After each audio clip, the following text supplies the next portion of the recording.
Elliot. Donk. We're ending the podcast there. That's it. That's all we need to talk about. Yeah. That's it. That's the whole bit. All right. See you next week. You can find us on... Yeah, but I mean, that's basically all there is to talk about. I mean, what else is there to say? Normally, we spend like 10 minutes before the podcast like even starts to figure out, what are we going to talk about today? What do we need to like cover? There was no discussion this week. It was just Donk. Do you know what's insane about esports, right?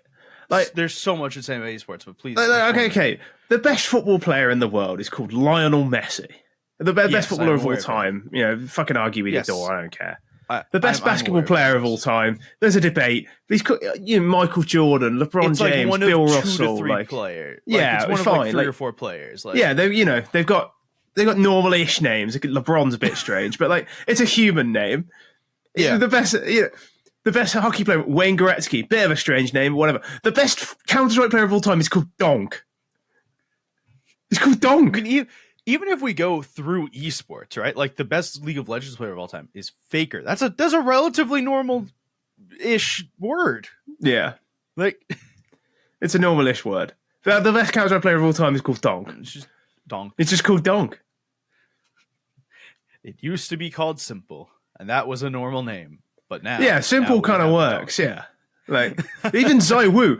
Zai Wu sounds like a cool name. This guy's called Donk, and he's just the best in the world. All right, let's get put the intro here, future me.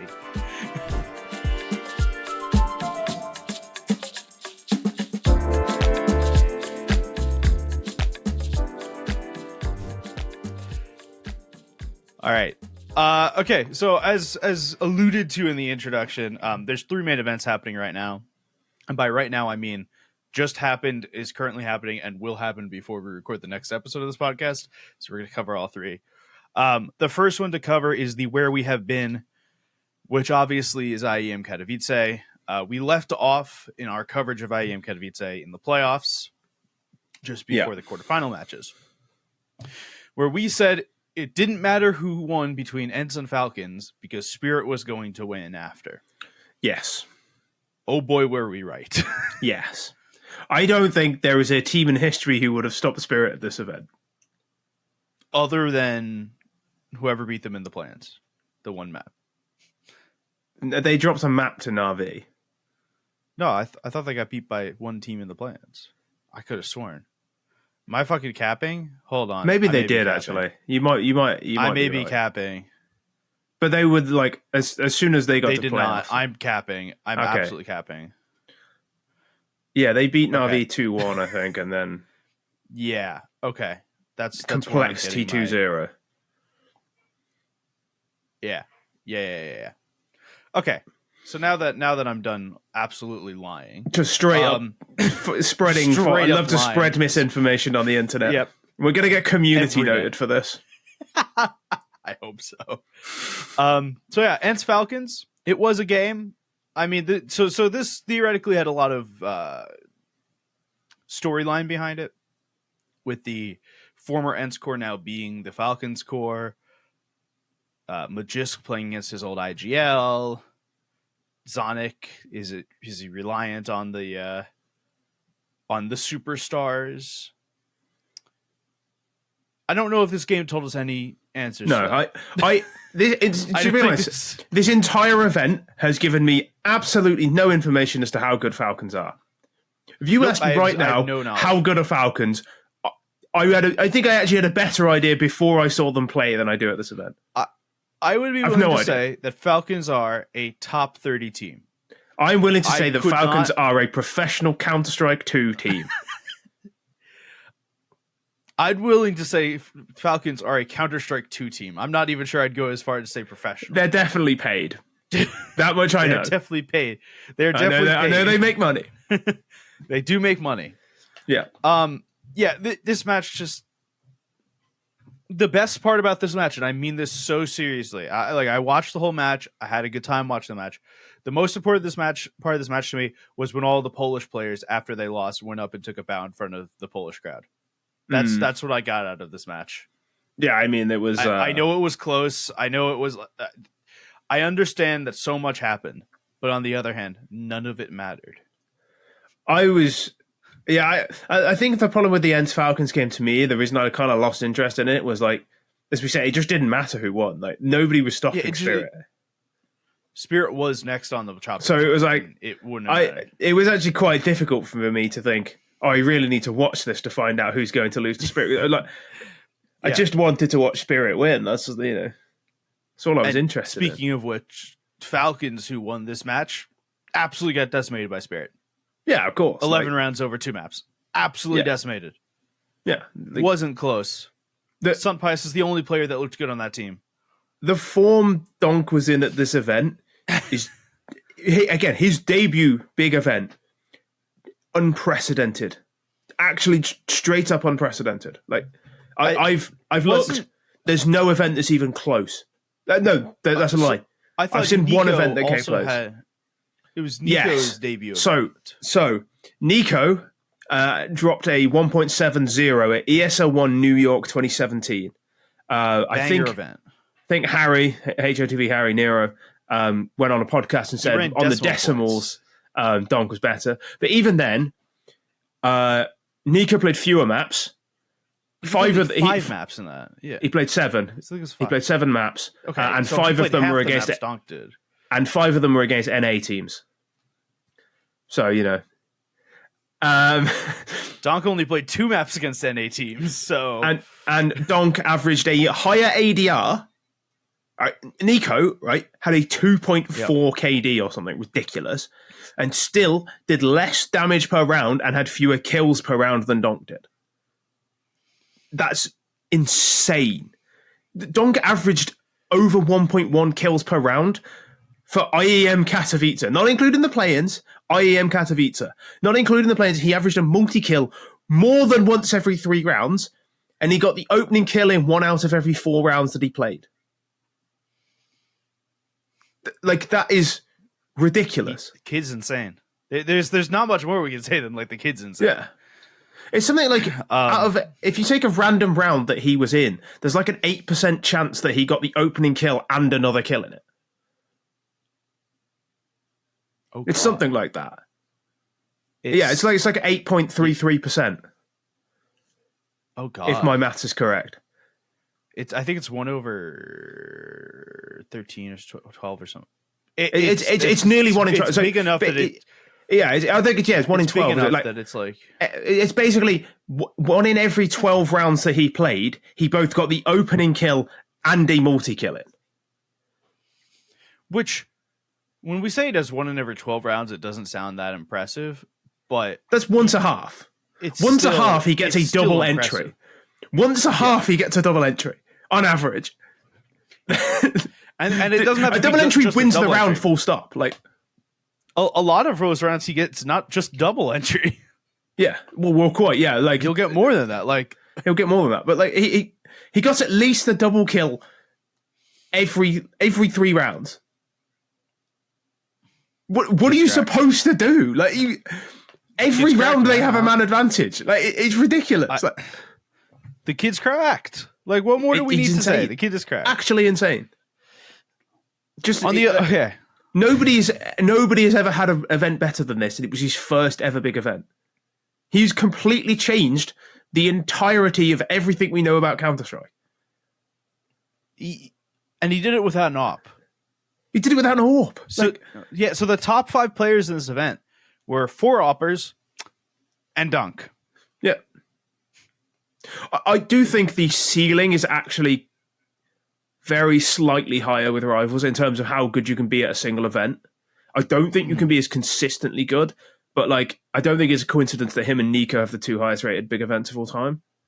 I think the ceiling is just higher because you can get the opening kills, and I think it probably is slightly easier if you're really, really good to multi-kill, especially on T side with a rifle. But yeah, but still, you have to be like we're talking Nico at his absolute best. Was a little bit worse than Donk in his first event. If Donk gets any better, the whole world is in trouble. And if he doesn't get any better, the whole world is in trouble. The whole world is still in trouble. Unless he gets worse, he will continue to win everything. let's go to the other side of the playoffs. Yeah. Spirit beating Falcons mean they're in the grand finals. FaZe played G2. This was just a banger because it's a fun match against two supposedly top 3 teams in the world. Top 5. G2 versus another good team in a big game is always good. That's my G2 take. shows up and G2 thinks about showing up in playoffs. G2 are just fun to watch. Like even when they're bad, they're fun to watch. Like because then it's like Monacy versus the world, and who doesn't want to watch Monacy try and carry? It's so fun. Well, and that was the problem in this game. It was versus G2 fans is G2 fans is the answer. But watching Monacy play is always fun. If either Monacy or Nico turn up, the game is fun. That's all it is. Yeah, Monacy turned up. Nico did not. Yeah, this was played post-patch for what it's worth. Yeah, on the patch that should have helped Nico. Yeah, and it'll take some time. Like you have to get used to it. I think. Like I've started playing again recently because of the patch, and I'm very rusty. And you sort of, especially if you've been playing for the last 3 months, you have got used to the way you have to hold angles and the way you have to play. Nico in a month's time will be really good. I think. Like it's just going to be fun. I think you're probably right on that. Yeah. So FaZe win that pretty convincingly. The first map was a little harder, but pretty convincingly. And then FaZe went to play Mouse, who had an excellent group stage to get through. Yeah. And did not have an excellent playoff. Well, they capitulated. Like they never got going until they did, and then it was too late. Just too late, I must say. They came very, very close to out-phasing FaZe on map 2. And like once they showed up, they seemed unstoppable. It's just it took so long, and for all the nice things we can say about Brolan in group stage and how well he's fit into Mouse, he did not fucking show up at all in the playoffs. Like he was just invisible, and that I think if they had a 5th player, they win map 2, like a consistent 5th player. And I'm not sure that that's us saying that Brolan isn't that consistent 5th. It's just if they have had Brolan for 6 months, playing only with Brolan as the 5th player, a more long-term solution. I'm not a Brolan believer. I don't think he's good. I thought maybe I'd misjudged it when I saw him in group stages, and that maybe Suhi was this fucking miracle worker.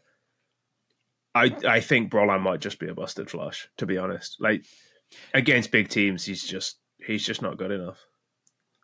Yeah, I for right now, I'm agreeing. I'm tentative on this though.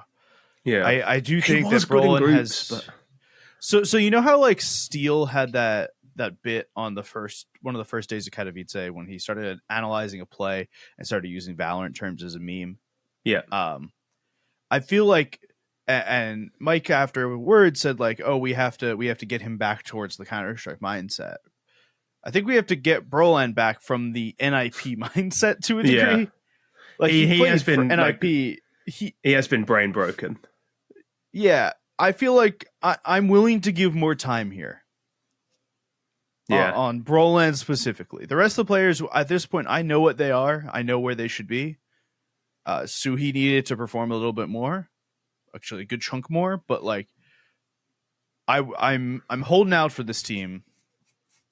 Yeah, I mean, like the potential, like it's really obvious that they're good. Like they're probably the 4th best team in the world. Yeah, I think I'm quite confident in saying Mouse are the 4th best team in the world. I HLTV agrees with you, but we don't always agree with them. Yeah, I'm pretty confident that the top 4 are Spirit, Vitality, FaZe, Mouse. I think in that order. But I think there's probably a bit of a fall off between FaZe and Mouse, but I think they're comfortably better than anyone else you would put in the 4th spot. I think it's Spirit, FaZe, Vitality, Mouse, but yeah, I think Vitality, FaZe are interchangeable depending on the day.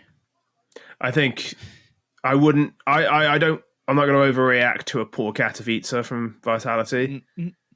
No, but I still would pick them over FaZe to win the major in a month's time. I'm still going to be picking either of them. No, I'm like we're picking Spirit. Donk just seems like he's got plot armor. Like He does. I don't see him losing. I don't see him ever losing a game. Okay. I just don't see Donk ever losing a game of Counter-Strike. I can't do it. So speaking of losing games of Counter-Strike, the best of 5 finals. Spirit against FaZe. Now, last year, or 2 years ago, this was an absolute banger.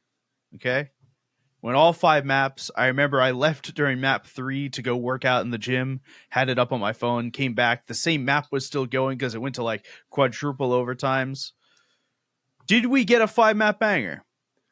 No. We got a 3-map banger. But we got a 3-map banger. Yeah, like where Spirit. Do you know what this game was? FaZe. I don't know if the game would have gone exactly the same had Donk not started with 16 kills in 7 rounds. Like, I'd like to see the version of this game where Spirit lose the first 4 rounds and Donk doesn't have a kill. But the thing is, I don't think Donk ever goes 4 rounds without a kill. So it's impossible. Like, the hypothetical fails because the version of this game where Spirit lose the first 4 rounds doesn't exist because Donk is actually too good to be in a position where he has to come back. Like, for what it's, I don't know what he's like from behind. Over a best of 5, normally, the more maps in a series you get, the more average a player's rating is, right? You generally don't have those like insane like 1.5s over best of 3 over all 3 maps because it's hard to do. You have 3 maps, especially if you go to 3, right? If you lose, you'll see it sometimes in a 2-0. You'll see like a 1.8. Yeah, they played 3 maps in a best of 5. Donk put up a 1.93. 1.8 in a grand final in an arena on stage in his debut event against FaZe Clan on stage. Like, this is a team who were fucking born in the Spodek arena. Like, Carrigan, literally, like, Carrigan is more at home on stage than he is at home.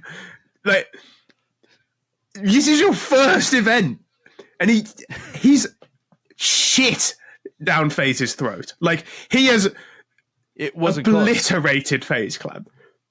Like, it was not close. It wasn't. The third map was 13-3. That's FaZe's overpass. Yeah. Like, like, which Rain is a in historically toilets, good map. Rain is famous for like playing the toilet. Like, you talk about the best toilets players of all time. You're talking Rain and Fur. Like those are the 2 you think about when you think of this. He didn't get a fucking sniff. Like, Spirit obliterated them. And I'm saying Spirit disgusting because it was.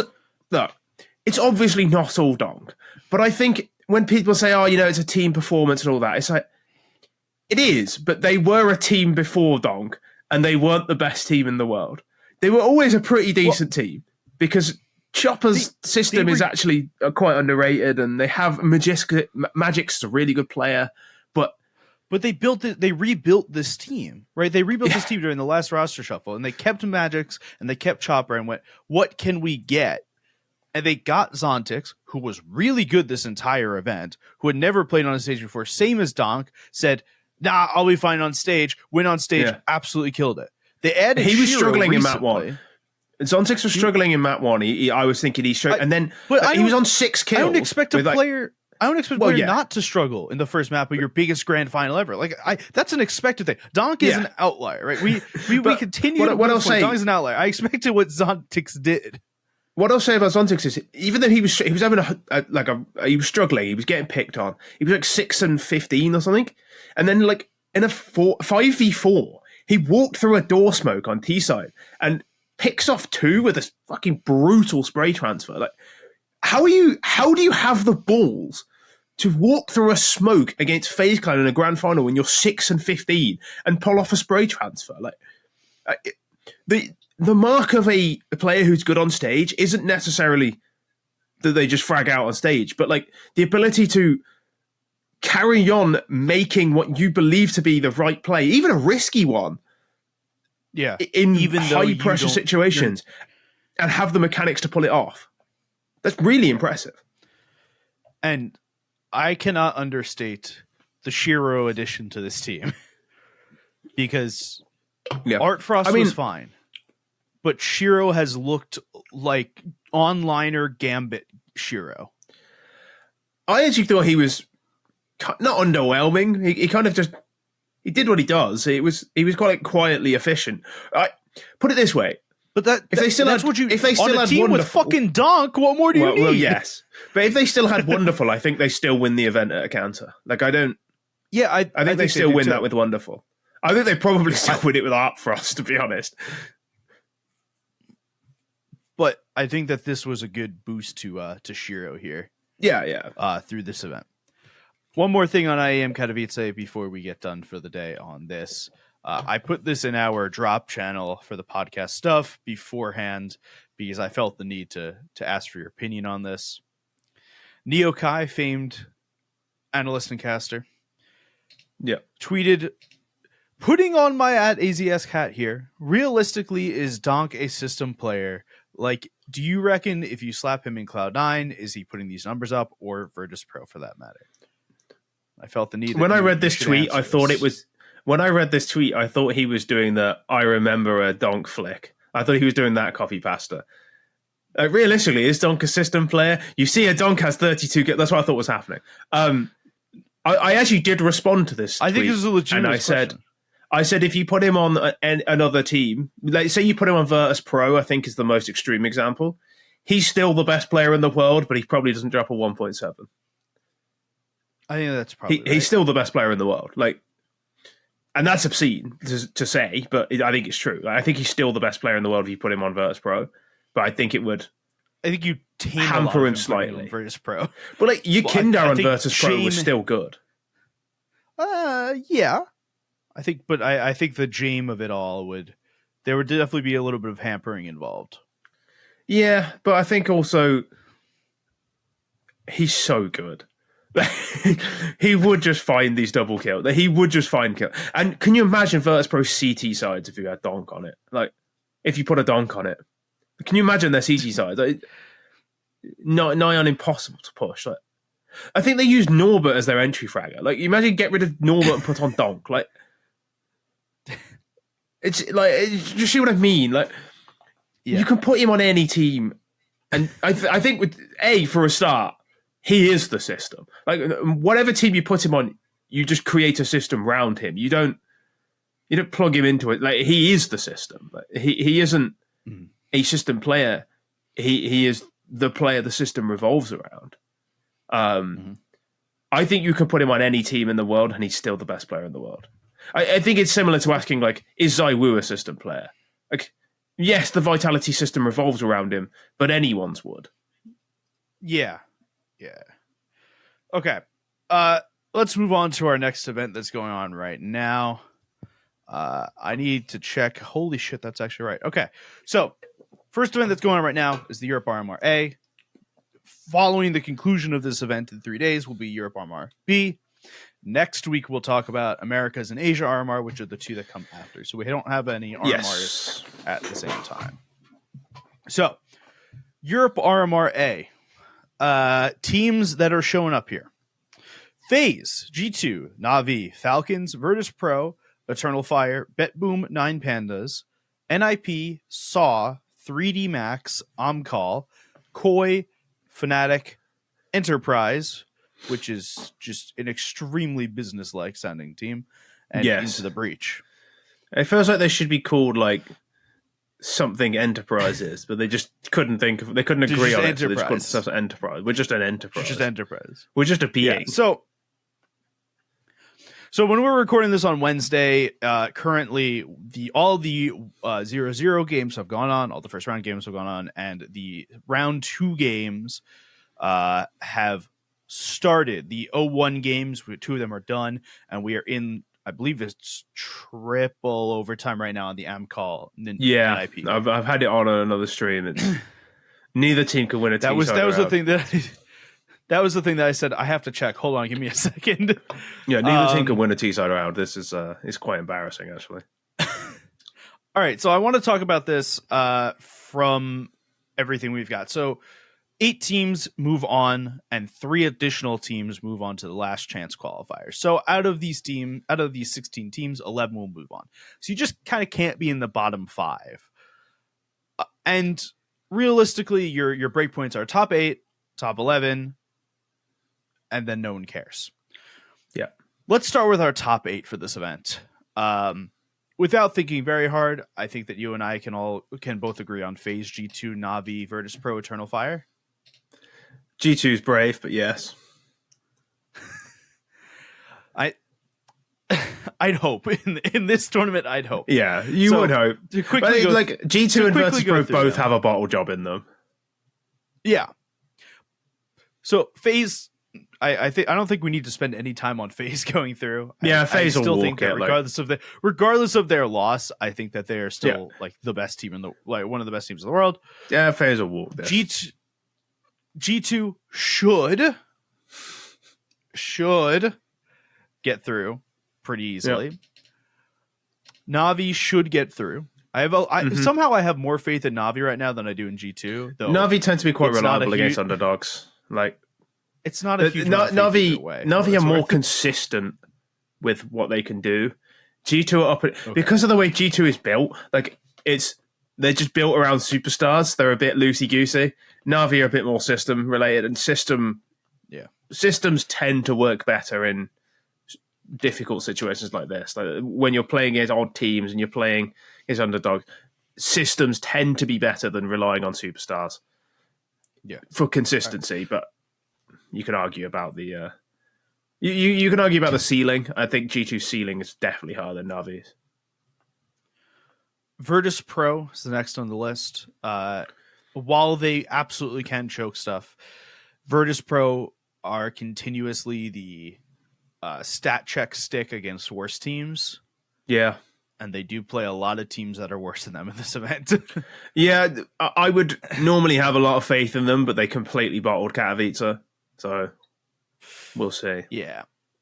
And then, although they do tend to do better after losing. Once they've lost a game, or once they've lost at an event, the next event they tend to do all right. So they need the chip on their shoulder. Yeah, they need James to get the hairdryer out. And then the last one that I've got as a early lock would be Eternal Fire. Yeah, agreed. Xantares and Wicadia are coming off that Kato. Yeah. I'm scared to see what they do to other teams when they didn't make it to the actual event. After that point, it starts to get a little questionable. I would imagine Falcons get through. Like, there's just no way Magisk doesn't get to a major. There's just no way. I would imagine Falcons make through as well. But they, to me, are not in the same tier as the other teams because we said this before. I have no clue what the fuck Falcons are. Yeah, just absolutely no clue. Agreed.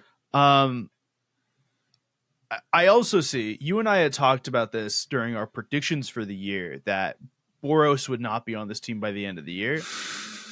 I see that take starting to pop up a lot more frequently than I did at the beginning of the year. Yeah. There's two outcomes here. He either becomes one of the best players in the world under Snappy because Snappy somehow gets through to him, or he leaves by April. Yeah. There's the only two results I can see happening. Like, he's either going to be the best player in the world, or he's not going to be on this team. Snappy will hate. All right. So after Falcons, that's 6 teams through. We need 2 more to hit our go right to the major mark, and 3 more to hit the last chance qualifier mark. I would like to suggest a Koi. I don't think I agree. I don't rate Koi, to be honest. Let me rattle off a few teams that could fall in this. The last 3 winners side teams. Bet Boom could fall there. 9 Pandas could fall there. Yeah. Fnatic, if they played like they did this morning, could fall there. Yeah, I mean, like, on paper, that Fnatic team is not bad. I know people don't really know Mattis and QB, but Mattis seems pretty good to me. Body is still good. Like, Body's always been good. Somehow continue to be good. Yeah, like, he's just a good player. Like, but I think people really forget how good Body is. The Fnatic team is not bad. Like teams with body on it, like French teams with body on it, have come very, very close to making the major. I don't see any reason why a body team with Krims and Mattis is going to be any worse. I think it might be Fnatic Bet Boom. We need 3. Fnatic Bet Boom +1. I think that both Falcons. Those are reasonable. No. G2 FaZe VP, Na'Vi. Oh, there is Falcons, Eternal Fire. I'm great at counting. Fnatic Bet Boom. Yeah. I'm great at counting. Okay, so next 3 teams that should make it to the last chance qualifier. I'm willing to put 9 Pandas there pretty confidently. Yeah, I don't mind 9 Pandas. I think they're relatively solid. I think so. So 9 Pandas. It should be NIP, but 9 Pandas is the seized Aegis balance lineup. Yeah, with glowing. They're a pretty good lineup. Yep, glowing. So yeah, I was gonna say, you notice that neither of us have mentioned NIP yet. They are famed NIP haters. We are. Yeah, I think I am. I think I am an NIP hater. I think I just am a hater, to be honest. I'm okay being an NIP hater. Yeah, I mean, I'm certainly not against it. Like, I think I am just like I don't. Look, I don't think there's many tier 2 teams with worse firepower than NIP. I'm deadly serious. If you look at like 3D Max, right? Yeah, who is a team I think could legitimately make last chance qualifier? Are they worse man for man? Mano a mano, are they worse than NIP? Because NIP have Esatag, Rez, Config, Alex, and Headtrick. Like, Headtrick, fine, he's pretty decent. I don't think he's that good, but he's pretty decent. No, but he's good enough right now. Esatag I don't rate as a fragger. Nope. Rez Alex really don't rate as a fragger. On a good day, Rez and Config are tier 1 players. On a median day, they're probably about as good as a 3D Max player. Yeah. And they have more median days than they do good. Yeah. And on a bad day, Config doesn't get into 3D Max. So I also really rate some of the players that 3D Max have, like Haji and Maka. I've always liked Haji, yeah. But like that's kind of where we're at, though, is like, who do NIP, like, you have to really believe in Alex. And I actually think Alex is quite a good in-game leader. But you have to really believe in Alex to think that they're going to outplace Bet Boom, for example. So I was watching the game that you're watching right now, right? The Amcal NIP game. Yeah, it's not pretty. Maybe it was the Amcal Saw game. The NIP Saw game, is that who they played in the first? No, NIP played Eternal Fire. So it had to be the Amcal game. And NIP was down after the first half, like 11-2 or some shit. Like they were getting hammered. It was bad. And you actually see they put the camera on Alex for a second. And Alex had the hand warmer to his head, just like, and Moses was like, yeah, he's praying to whatever he believes in to hope they can get through this. Yeah. And it's like, it's not a good thing when the first real test that your team, because NIP didn't have to play through the opens, they got in because they were in the Paris major. Mm-hmm. The first real thing that your team has to get through, you see your IGL already praying when you're almost lost your second map. Like, maybe he's just what's going on here? Good Christian boy. Maybe he's just maybe he prays after every half. But what is going on? Maybe he's thanking God for the one round they did get on T side. Like, neither of these teams can win a T side round. They're both terrible. No. But on this showing, I don't think Amcal are getting through either.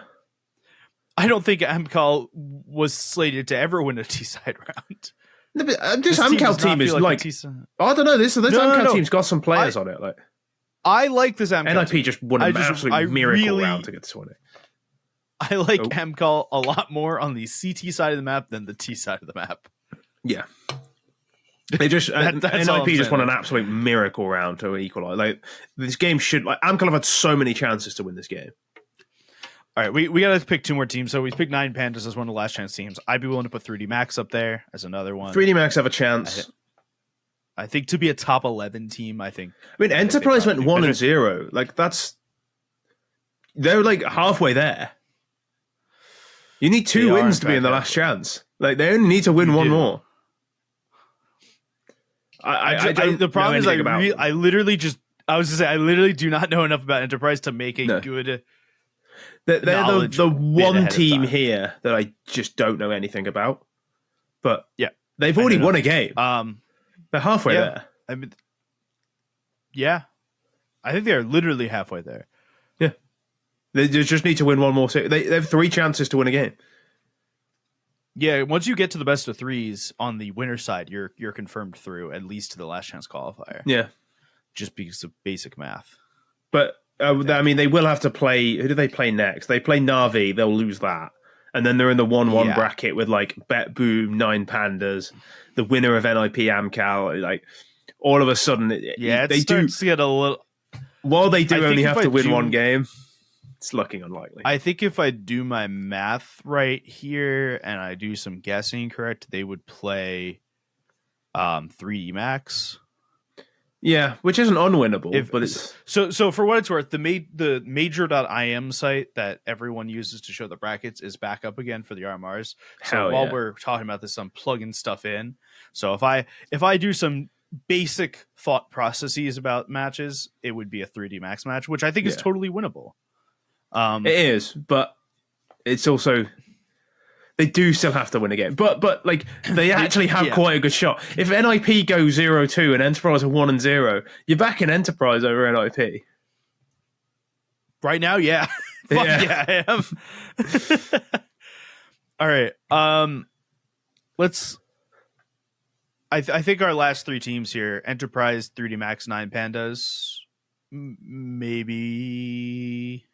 I mean, a good shout. That would mean Bet Boom, maybe. I don't know. I guess Bet Boom. Well, we already said Bet Boom through.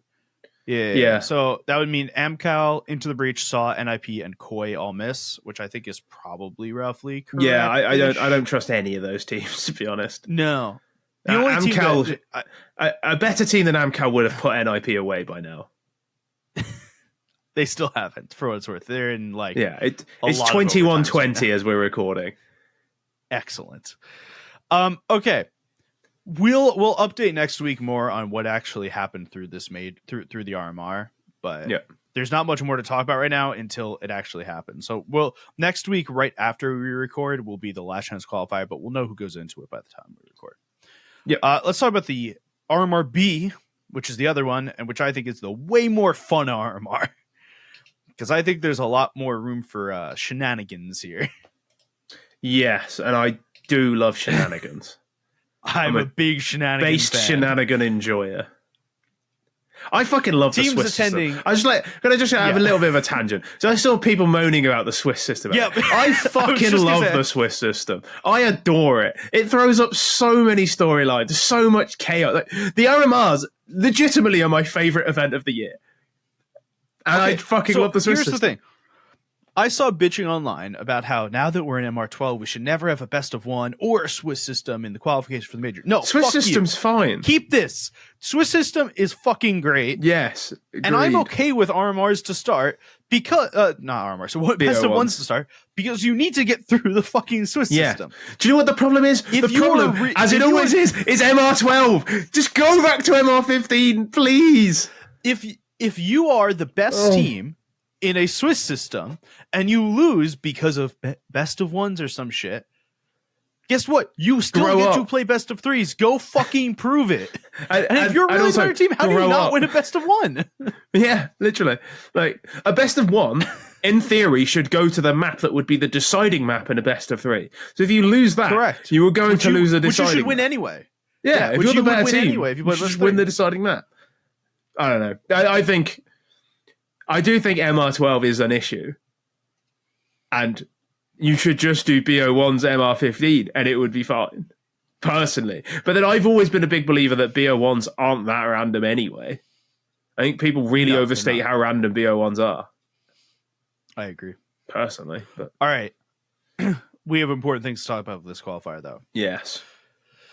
I have 2 bits I need to talk about here. So first, teams attending. Vitality, who won the last major. Spirit, who just won Kato. Mouse, who just made pretty far in Kato. And now we start to get to shenanigans. Monty, who are a very good team, who have very strong flaws. Cloud9, who don't have an AWPer. Yeah, that's a bigger flaw than anything Monty have. Yep. Apex, who we're not sure what to think about on any given day. Yeah, I just sort of shrug my shoulders whenever Apex show up now. I got no idea. Ents, who are excellent at Cato. Yeah. But can they continue and turn it on? And 9 did 3-0 last RMR. Yep. Don't think they'll get Vertigo as much this time. No, I don't think so. Heroic, which is a question mark, but a smaller question mark than before Cato. I'm pretty high on Heroic. I think this team's good. So am I, but doesn't mean there's not question marks involved here. There is. There Legion, is. I think they're a lot. Question marks. No, I think Gamer Legion are a lot. I love Gamer Legion here. I love Gamer Legion. I'm all in. I'm all in. Snacks is the truth. Snacks, I'm all in. I need a new snack sticker, man. I'm all in. Astralis, who have many question marks. I think they'll qualify. What the fuck is this? By hook or by crook, I think they'll qualify. I need to. This group's fucking stacked, by the way. I know. I need to state something about Astralis really quickly. So, do you know who the coach for Astralis is right now?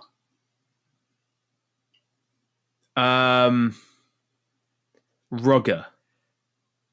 No. It's also not Casal. It's a guy who I've never heard of whose name is Ronick, okay? And the reason I bring this up, because I didn't know they switched from Casal. I think they're signing Rugger, aren't they? Did I make this up? Rugger is coaching OG in this RMR. So I think they're getting Rugger after the RMR or something. I might have made this up. It's very possible. I might have dreamt this, which would be really sad if I've dreamt this. Okay, but what I want to point out is this guy is coaching a supposedly tier 1 team in an RMR, and is the same age as me, and that makes me think a lot of questions about what I'm doing in life. Well, you're like 5 years younger than me, so yeah, this guy's 23 and he's coaching he's coaching Astralis into the RMR. Yeah, that's a lot of questions there. Okay, yeah, I think he's a temporary coach. I'm sure they're signing somebody. I think it's Rugger, but I don't know where I've heard. I've looked on the HOW news page and I don't see it. So this might be a weird fever dream thing, or it might have just leaked something. I don't know. So Astralis, the first of the 2 Danish teams, but possibly the worst Danish team, Preezy, who this group's so stacked. Team? Like, we were struggling to find 8 teams to qualify for this. I'm struggling to find 11 for this one, including the last chance qualifier. Yeah. OG, which finally we can write them off. A team that I can write them up pretty easily. The problem is the next ranked team is Guild Eagles, who don't miss the major. They're not very good at the moment, though. Like, they're really not good at the moment. When are they good going into the major ever? They're usually, fine. I feel like they're really bad at the moment. They just lost to Incilio and Ruby to qualify for Chengdu. Like, they're really bad at the moment. And, normally I'm all in on them. You know this about me. You know I'm a big Bad News Eagles believer. But this group is so stacked. I don't understand how these are even remotely close to balanced. Where Fnatic are the 6th best team in Group A. The 6th best team in Group B is Monty. Vitality and Spirit and Mouse all have to go through. I'm getting through this. A Static, who is the Danish team, partially by Zippel. Yep. Para, who is a Bulgarian team. Yeah, no thanks. I think Hungarian team. Their flags are similar, and I don't know flags that well. Hungarian team, I write them off pretty quickly. And Nexus, the Romanian team, who have Zello, who I will be writing off after now. Okay, Jesus, we got to get this down to. I'm not even going to try to get this down to 8. It's fucking impossible to get this to 8. Okay, so basically, out of all the teams we just said, I think I can get it down to 11. I think we can get down to 11 quickly, and I think, unfortunately, the answer is no OG and no Guild Eagles. Yeah. I think... it sounds really obvious, but I do think the top... all of the top-rated teams, I can't see any of them not getting through. Maybe I can see ENCE. Actually, I could see Cloud9 bottling it. I could absolutely see Cloud9 bottling it. But there's no way Vitality, Spirit, and Mouse definitely go through. Like, I'm locked on those. Monty, I think, are just too good. Heroic, I think, are too good. So I think they're in. Game Legion are too good. They're 6th. Those are a lock for top 6, I think. Yeah. I think Astralis sneak in 3-2. Well, okay. I think Preezy have a legitimate shot for getting through in top 8. If Preezy better than ENCE, Apex, and Cloud9? I'd like to believe so. I'd like to believe Preezy are 8. I'd like to believe so. I also want to believe that like Dupree is really trying to fight for the major in Copenhagen. Yeah. Like I know the entire team is Danish, but like this feels like Dupree really fucking wants to get there kind of thing. And do you know what we need? We need Preezy Astralis 2-2 game. 2-2 game. We need it. Yep. Unfortunately, the loser doesn't go out. They go into the last chance qualifier, which kind of ruins the drama. But Preezy versus Astralis is 2-2 game. Yeah, we need this. We need this. I think Heroic is just too good. I think they get through. The problem is like you go down the list, like I think this team is too good to be in the top 11. They have to be top 8, but we end up with 11 teams at the top. But I don't think Apex, ENCE, and Cloud9 are too good to miss out. I think they can miss out. They can quite easily make top 8, but I'm more confident in Heroic than I am in either of those 3. I agree. Here's Game the Legion, actually. This is the RMR. There is a non-zero chance that the 5 teams that are left, that one of them does sneak through. And that there is a non-zero chance that Guild Eagles show up. There's a non-zero chance that OG show up. No, I think there's almost a 0 chance Ecstatic, Para, or Nexus make it through. This group's just too stacked for them to get through. We've seen weirder shit happen at the major. We have seen much weirder shit happen. Yeah. Okay. A lot of Counter-Strike in the next week because RMR A is happening right now. RMR B will follow directly. We'll have our podcast next week. We'll talk about the other 2 coming forth, but there's a lot going on right now. So we are going to leave it on that. We'll be back again next week. You can find us on Twitter at LoganRampap, at AZAskinRight, at ReadTLDR. See you all next week.